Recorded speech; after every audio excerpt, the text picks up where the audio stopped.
नमस्कार साथियों, मैं रोहित तिवारी आपका फिर एक बार स्वागत करता हूं आपके अपने यूट्यूब चैनल मैथ वाले परिवार पर। साथियों, आज हम प्रारंभ करने वाले हैं प्रश्नावली 1.2। प्रश्नावली 1.2 से संबंधित एक वीडियो हम बना चुके हैं, उसे आप पहले समझें, फिर 1.2 को कहा है पढ़ना प्रारंभ करें। इसमें पहला सवाल कह रहा है, आप स्क्रीन पर देखते जाएं, दिखाई देगा। कह रहा है कि निम्नलिखित संख्याओं को अभाज्य गुणनखंडों के गुणनफल के रूप में कहा व्यक्त कीजिए। और उस पिछले वाली वीडियो में हमने बताया कि अभाज्य गुणनखंड है क्या, ये हमने पूरी प्रक्रिया बता रखी है। अगर आपने नहीं देखा, एक तो उम्मीद है कि देख चुके होंगे। यदि नहीं देखा है तो हमारे प्ले लिस्ट पर जाए चैनल के, वहाँ से देखें। इसके बाद में 1.2 का है यहाँ पर समझने की कोशिश करें। चलिए, पहला सवाल कह रहा है कि निम्नलिखित संख्याओं को अभाज्य गुणनखंडों के रूप में व्यक्त कीजिए। तो इसका अगर हम पहले नंबर का सवाल देखा जाए तो पहले नंबर के सवाल में संख्या कौन सी रखी है? 140। कौन रखी है? 140 हो गया। अगर 140 को अब हम हल करने की कोशिश करेंगे तो इसको कहा है हमें लिखना है अभाज्य गुणनखंड के गुणनफल के रूप में। अभाज्य गुणनखंड हम पहले बता चुके हैं क्या होता है। यह एक ऐसी प्रक्रिया है जिसे भाज्य संख्या को उसके छोटे छोटे अभाज्य संख्याओं के गुणनफल के रूप में लिखा जाता है। तो ये कहलाती है अभाज्य गुणनखंड। तो देखिए, 140 हमने लिया। 140 के हम क्या करेंगे? गुणनखंड करेंगे। जिस तरह आपका एलसीएम निकालते हैं, देखिए इस तरह, ठीक है। 0 पीछे है तो यानी ये 2 से कटेगा, यानी विभाज्य हो रहा होगा 2 से। तो 2 से काटे तो 2 सत्ते 14, यानी कितना हुआ? 70 हुआ। फिर देखें 2 से काटे तो कितना हुआ? 35 दूनी 70, 35 हुआ।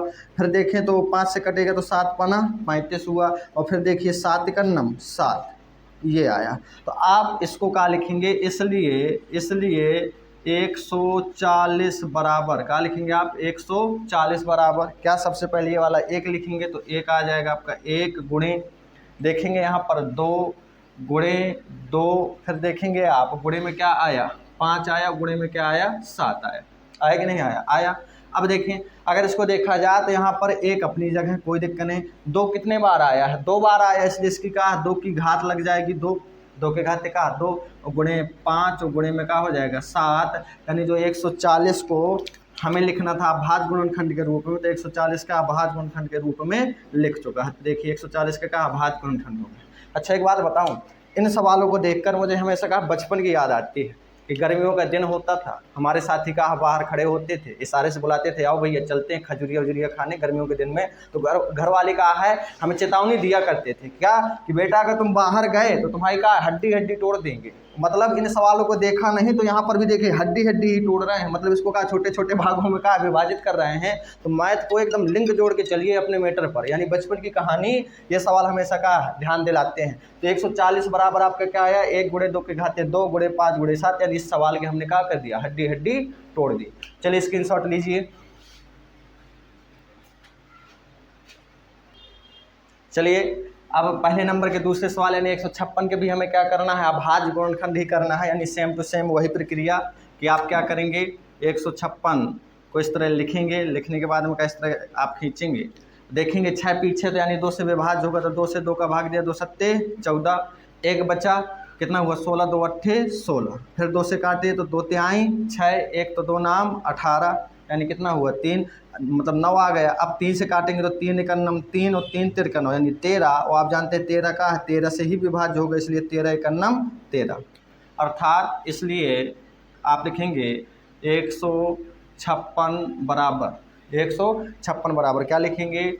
1 गुणे में 2 गुणे में 2, देखिए 2 कितने बार? 2 फिर कहा गुणे में 3 और गुणे में 13, गुणे में कहा आ जाएगा 13 आ जाएगा। अब देखो, अब यहाँ पर देखें तो 1 अपनी जगह, 2 कितने बार आ चुका है? 2 बार आ चुके, इसे 2 के घाते का हो जाएगा 2 गुणे में 3 गुणे में 13। लीजिए, आपने कहा 156 को, यानी 156 के सफलतापूर्वक का है आपने गुणनखंड याद कर दिए, यानी इसका आंसर का है ये हो जाएगा। ठीक है, चलिए स्क्रीनशॉट लीजिए। चलिए तीसरे नंबर की शुरुआत करते हैं। इसलिए 3825 के अभाज्य गुणनखंड, तो आप लिखेंगे 3825 इस तरह आप लिखेंगे। फिर इस तरह का वही प्रक्रिया, बार बार वही एक जो याद आ जाती है इन्हें देखकर, हड्डी तोड़ने का डायलॉग घर वालों का, जब हमारे साथ बोला करते थे बेटा धूप में निकले तुम्हारी हड्डी तोड़ दी जाएगी, वही हाल यहाँ पर है। देखिए 3 से भाग दें, 3 एकन्नम 3, कितना आया? 3 दूनाई 6, कितना बचा आपका 2, तो 3 सते 21, फिर 3 पचे 15। फिर देखिए 3 से कटेगा ये, 3 चौको 12, कितना है 3 दुनाई 6, 1 3 पचे 15, 425। अब क्या 3 से कटेगा? तो मुझे नहीं लग रहा है 3 कर्म 3 चौको 12 नहीं कटेगा, यानी कि 5 से कटेगा। तो 8 5 40, 2 पचम 25, 85 आया। देखिए 5 से कटेगा फिर से, तो 5 एकन्नम 5, कितना बचा 3 5 7 35, तो 17 पना 85 होता ही होता है। और देखिएगा क्या हो जाएगा 17 एकन्नम 17 हो जाएगा। आपने कहा है 825 के सफलतापूर्वक अभाज्य गुणनखंड कर लिए, तो आप लिखेंगे इसलिए 3825 बराबर 3825 बराबर लिखेंगे 1, क्या लिखेंगे आप 1 गुणे 3 गुणे 3 गुणे 5 गुणे फिर 5 गुणे में क्या हो जाएगा 17, क्या हो जाएगा 17। तो देखें इसको लिख सकते हैं ऐसे आप, 1 गुणे 3 कितने बार आया 2 बार आया, तो 2 बार, 5 कितने बार आया 2 बार, यानी 17 कितने बार आया 1 बार। यानी इस प्रकार आपने कहा है 3825 के आपने क्या कर दिया अभाज्य गुणनखंड ज्ञात कर लिए हैं। तो देखिए लीजिए 3825 के अभाज्य गुणनखंड हो गए। चलिए चौथे नंबर में देखते हैं, लिखा 5005, जिसके भी का अभाज्य गुणनखंड करने हैं। तो यहाँ पर हल लिखें, हल में देखें आप लिखेंगे, मतलब भूमिका बना सकते हैं, हिंदी लिख सकते हैं क्या कि इसलिए 5005 के अभाज्य गुणनखंड, क्या अभाज्य गुणनखंड, इस तरह आपका है हल करते समय लिख सकते हैं। और जब कह दिया अभाज्य गुणनखंड तो बात हमारे यहाँ वही है, प्राण जाए पर वचन न जाई। मतलब अगर बोल दिया अभाज्य गुणनखंड ज्ञात करेंगे तो फिर ज्ञात करेंगे। तो देखिए क्या हो जाएगा 5005 को कहा है शुरू करेंगे, तो देखिए तो 5005 है, तो यानी 5 से कटना लग रहा है, तो 5 एकन्नम का हुआ 5 0 0, फिर 5 एकन्नम 5। जब 5 से कटा 1 0 0 1 आया। अब देखिए उम्मीद है कि सर 7 से कट जाए, 7 से ट्राई करते हैं। चलिए 7 रखें यहाँ, 7 एकन्नम 7, कितना बचा यहाँ पर 3 30 हुआ, 7 चौक 28, बिल्कुल सही। कितना बचा 2 और 7 21, यानी 143 आया। क्या आप 7 से कटेगा तो 7 दूनी 14 तो कट जाएगा, लेकिन 3 बचा ये नहीं कटेगा। जब 7 से नहीं कटेगा तो फिर 8 9 से कटना मुश्किल है, तो 11 से ट्राई करते हैं। किससे ट्राई करते हैं 11 से। तो देखिए 11 एकन्नम 11, कितना बचा 3, तो 33 11 33, बिल्कुल सही कट गया। फिर देखेंगे 13, तो भाई साहब का है 13 से विभाज्य होगा, तो 13 एकन्नम 13 आप लिखेंगे इसलिए 5005, जो ये 5005 इसको क्या लिख सकते हैं आप, इसको लिख सकते हैं आप 1 गुणे, देखें यहाँ पर क्या आया है 5 आया है, गुणे में 7 आया है, गुणे में 11 आया है और गुणे में 13 आया है। अब देखिए यहाँ पर कोई भी संख्या 2 बार 3 बार नहीं आई, इसलिए स्क्वायर नहीं लगेगा। चलिए स्क्रीनशॉट लीजिए।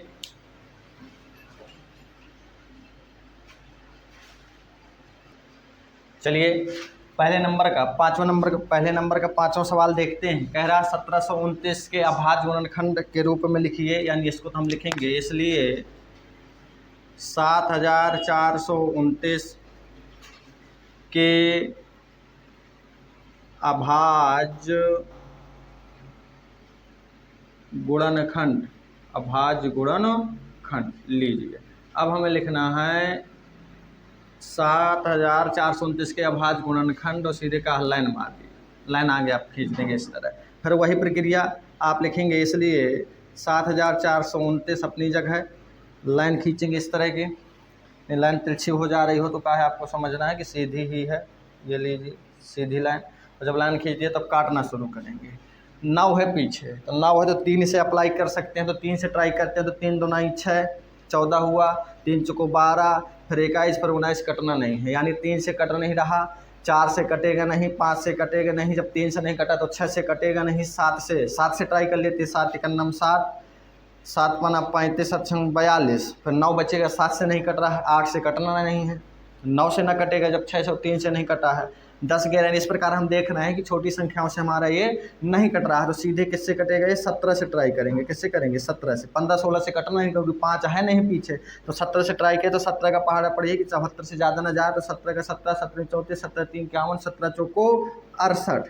अब 74 में 68 चलेगा तो कितना बचा 6, तो कितना हुआ यहाँ 62, फिर 17 का पहाड़ा पड़िए 62 से ज़्यादा ना जाए, तो 17 3 34, 17 3 51, 17 चौको 68 ज़्यादा हो रहा, तो 17 3 51। अब देखिए 62 बन रहा था, 62 में यदि 51 चलेगा तो 2 में 1 गए, 6 में 5 गए, 1 हुआ 11, और देखिए 9 बचा तो क्या बना 19, 119। और 17 सत्ते 119 होता है, यानी 7 बार चला गया, यानी कट गया, ये 434 हो गया।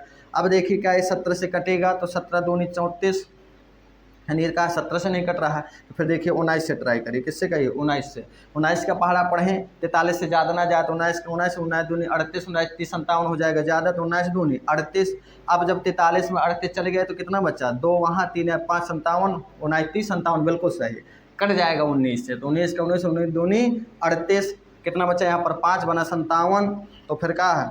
19 दिया 57, तो देखिए 23 आया, और 23 भाई साहब का 23 से कटेगा, नहीं 23 एकन्नम 23। तो उम्मीद करता हूं कि ये सवाल समझ में आया होगा। यानी आपने कहा छोटी क्लासों में लाशा निकाला, यानी संख्याओं को कहा छोटी छोटी विषम संख्याओं पर कहा बांटना कहलाता है। तो आप लिखेंगे इसलिए 7429 बराबर क्या लिखेंगे आप? तो सबसे पहले यह 1 लिखेंगे, तो 1 गुणे में क्या लिखेंगे? 17, गुणे में क्या लिखेंगे? 19, गुणे में क्या लिखेंगे आप? 23, क्या लिखेंगे? 23। तो लीजिए अभाज्य गुणनखंड हो गए। चलिए प्रारंभ करते हैं 1.2 के प्रश्नावली का दूसरा नंबर सवाल। 1 नंबर के हमारे कंप्लीट हो चुके हैं।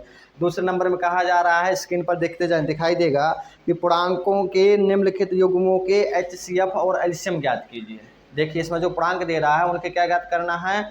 HCF और एलसीएम ज्ञात कीजिए तथा इसकी जांच कीजिए कि दो संख्याओं का गुणनफल बराबर HCF गुणे एलसीएम है। देखिए हम पिछले वीडियो पर पढ़ा चुके हैं कि अगर पूर्णांक दिए हों और पूर्णांक के एलसीएम और HCF निकाल करके उनमें संबंध देखना हो तो दो पूर्णांकों पे एक संबंध होता है, क्या? कि दोनों पूर्णांकों का गुणनफल हमेशा बराबर होगा उनके लासा गुणे मासा के, यानी एलसीएम गुणे HCF के। तो चलिए इसी नंबर शुरुआत करना है। तो 1 नंबर में कौन कौन से पूर्णांक दिए है? कह रहा है 26 और 91। क्या दिए? 26 और 91। तो दूसरे नंबर के जो सवाल है, पहला नंबर, दूसरे का पहला जो ऑप्शन है उसमें दिए है 26, क्या दिए है? 26 और 91।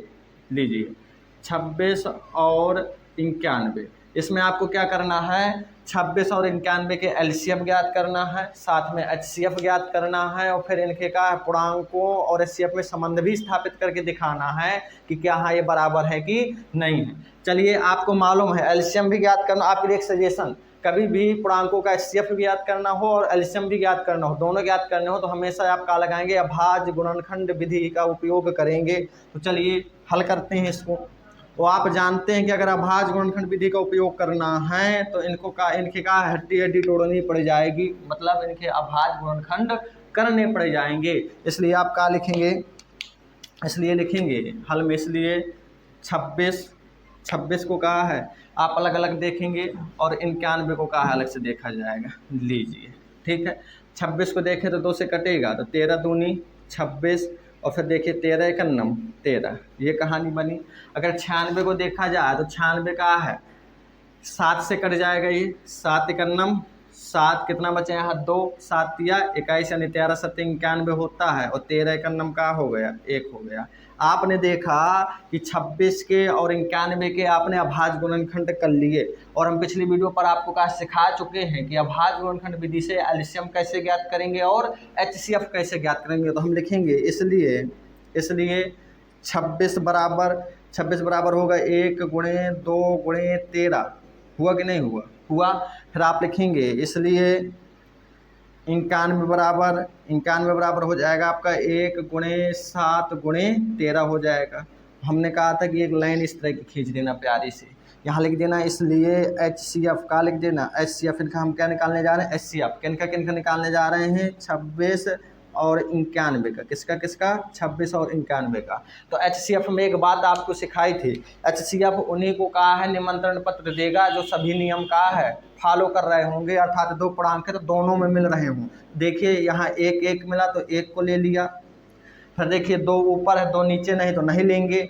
13 मिला तो 13 का कहा 13 को ले लिया, अर्थात आप देखेंगे 13 एकन्नम 13, यानी जो इनका HCF आया वो कितना आया? 13 आया। अब किसकी बात करेंगे? HCF तो हमारे हाथ में आ गया।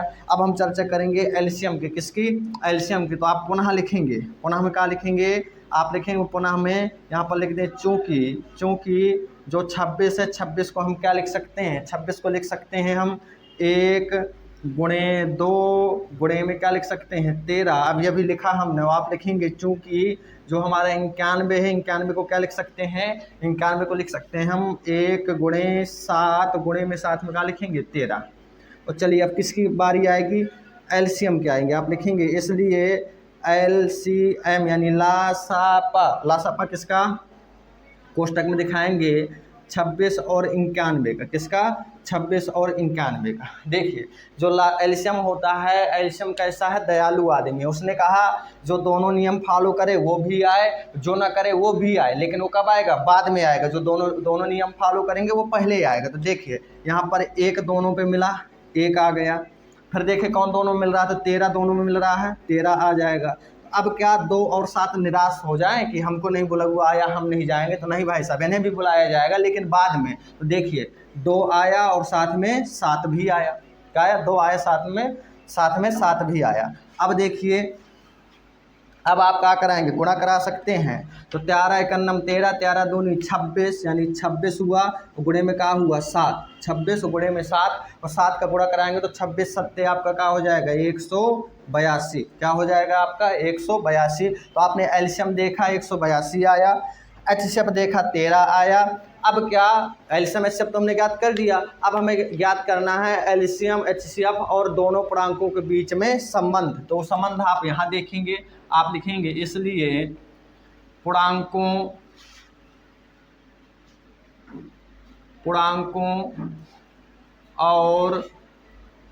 और एचसीएफ तथा एलसीएम में संबंध में क्या हो जाएगा, संबंध हो जाएगा। लीजिए पूर्णांकों और एचसीएफ तथा एलसीएम में संबंध, वो आपको का संबंध वाला फार्मूला हम पहले दे चुके हैं। आप लिखेंगे चूंकि होता है ए गुणे बी बराबर एलसीएम गुणे एचसीएफ, होता कि नहीं होता, होता है। तो देखिए ए की जगह कौन है, ए की जगह कौन है 26 है, लीजिए बी की जगह कौन है 91 है, हमने रख दिया, कोई बात नहीं। तो चलिए यहाँ एलसीएम की जगह कौन है 182 है, कितना है 182 है, गुणे में क्या है एचसीएफ की जगह कौन है 13 है, ये लीजिए 13 आ गया। अब कराना है भाई साहब गुणा, इनका क्या कराना है गुणा। तो चलिए गुणा करा लेते हैं अलग से, कहीं रफ्तार बगल में कर लेंगे, कहीं क्या है 26 में 91 का गुणा कराना है। देखिए कितना आएगा, 1 6 कन्नम 6, 1 का 2 में गुणा किया तो 2 आया, गुणे 9 छक्का 54 करी 4, हासिल लगा 5, 9 दूनी 18, 18 5 23, तो 6 का 6 हुआ, 4 2 6 हुआ, यानी 23 66 क्या आया 23 66 आया। आप यहाँ पर रखेंगे 23 66 बराबर। अब देखिए गुणा किसका कराना है, अब हमें गुणा कराना है 182 गुणे 13 का। तो देखिए 182 गुणे में क्या लिख देंगे 13 लिख देंगे। ये तो 13 का डायरेक्ट पहाड़ा पढ़ दीजिए, या तो 13 का पहाड़ा नहीं पढ़ना तो ऐसे कर दीजिए 3 2 9 6, 3 वठी 24, हासिल लगी 2, 3 कम 3 और 2 5 यानी 546, और 1 का करेंगे तो 2 8 का हो जाएगा 1 यानी 6, 4 2 6, 8 5 13 और 1 करना, यानी यहाँ भी कितना आया 23 66 आया। यहाँ पर भी क्या आया 23 66 आया। आप देखेंगे और देख क्या रहे हैं कि दोनों जो एलसीएम वाला जो हिस्सा जो इनका है, यानी आपका मतलब आपका क्या यहाँ पर हो जाएगा, दोनों पक्ष क्या हो जाएंगे बराबर। आप लिखेंगे चूंकि यल एच एस बराबर है आर एच एस के। लीजिए सत्यता की हमने कहा है जांच भी कर दी, साथ में हमने कहा है एलसीएम भी ज्ञात कर लिया था, एचसीएफ भी ज्ञात कर लिया था, और हमने कहा है पूर्णांक और एलसीएम में संबंध भी ज्ञात कर लीजिए। चलिए स्क्रीनशॉट लीजिए। चलिए अब तीसरा नंबर यानी दूसरे का तीसरा नंबर सवाल देखते हैं। कह रहा 336 और 54 का एलसीएम और एचसीएफ ज्ञात कीजिए। और कई बार बताया गया कि जब पूर्णांक दिए हों और एलसीएम भी ज्ञात करना हो, साथ में एचसीएफ भी ज्ञात करना हो, तो हमेशा अभाज्य गुणनखंड विधि का प्रयोग करना सबसे ज़्यादा उचित रहता है। तो चलिए अगर हमें एलसीएम एचसीएफ ज्ञात करना है तो लिखना पड़ेगा हमें कि इसलिए 336 और 54 के अभाज्य गुणनखंड, अभाज्य यानी भाज्य संख्या को हम बनाएंगे अभाज्य गुणनखंड, लीजिए अभाज्य गुणनखंड। और जब बोल दिए कि 336 और 54 के अभाज्य गुणनखंड निकालेंगे तो फिर निकालेंगे। देखिए कैसे, आप जानते हैं निकालना। सीधे से आप लिखेंगे, इसलिए 336 और सीधे का लाइन एक खींचेंगे। लाइन खींचने के बाद में निकालना शुरू करेंगे। तो 6 इकाई अंक कितना है? 6 है। देखो इकाई अंक में कभी भी 2 हो, 4 हो, 6 हो और 8 हो और 0 हो, तो ये हमेशा कहा है 2 से विभाज्य होते हैं। आँखी मीच के कहा 2 का भाग दे देना, सीधे भाग जाएगा। देखिए 2 का भाग देंगे तो 2 एकन्नम 2, 3 में 2 गए 1। अब देखिए यहाँ बचा 13, 2 छक्का 12, फिर कितना बचा 1, 2 अट्ठे 16 यानी 168 हुआ। फिर 2 का भाग दीजिए, 2 अट्ठे 16, 4 दूनी 8 84 हुआ। फिर 2 का भाग दीजिए तो 2 चौको 8, 2 दूनी 4 हुआ। फिर 2 का भाग देंगे तो 2 दूनी 4, 2 एकन्नम 1 यानी 21 हुआ। फिर 3 का भाग देंगे तो 3 7 21 हुआ। फिर कहा है 7 का भाग देंगे तो 7 एकन्नम 7 हुआ। आपने ये निकाल लिया, बिल्कुल सही है। अब साथ में यहीं बगल में कहा है 54 के भी फैक्टर करेंगे आप। फैक्टर यानी गुणनखंड करना। 54 देखेंगे इकाई अंक 4 है, 2 का भाग निश्चित जाना है। वैसे भी आपको पता है 2 दूनी 4, 1 बजे तो 7 14 27 दूनी कितना होता है? 54 होता है। 3 का भाग देंगे सीधे, 3 नाम 27, फिर 3 का दिए तो 3 तिरका 9, फिर 3 का दिए तो 3 एकन्नम 3। क्या हुआ? 3 एकन्नम 3। आपने कहा सफलतापूर्वक 336 और 54 के अभाज्य गुणनखंड आपके हाथ पर आ गए, यानी आपने ज्ञात कर लिया। अब हमें क्या ज्ञात करना है? हम सीधे ज्ञात करना है HCF और LCM। तो हम देखिए लिखेंगे यहाँ पर, देखते जाएं। हम लिखेंगे इसलिए 360 336 और 54 के या 54 का HCF। क्या? HCF। हाँ, मतलब हम क्या निकालने जा रहे हैं? मासा निकालने जा रहे हैं। क्या क्या निकालने जा रहे हैं? मासा। चलिए मासा आप जानते हैं निकालना है तो इनके फैक्टर रखने पड़ेंगे। तो 336 अपनी जगह, 336 को क्या लिख सकता हूँ? 1 गुणे 2 गुणे 2 गुणे 2 गुणे 2 गुणे 3 गुणे 7। तो चलिए 1 2 गुणे 2 गुणे 2 गुणे 2, देखिए 2 गुणे 2 गुणे 2 गुणे 2, 4 बार आया। 3 गुणे क्या रखना है? 7 रखना है। तो गुणे में 3 और गुणे में क्या हुआ? 7, ये हुआ। अब देखिए 54 भाई साहब को बुलाना है, 54 आएगा। तो जब 54 आया तो 54 को देखिए क्या है? 1 गुणे 2, कोई बात नहीं, 1 गुणे 2 हमने रख दिया।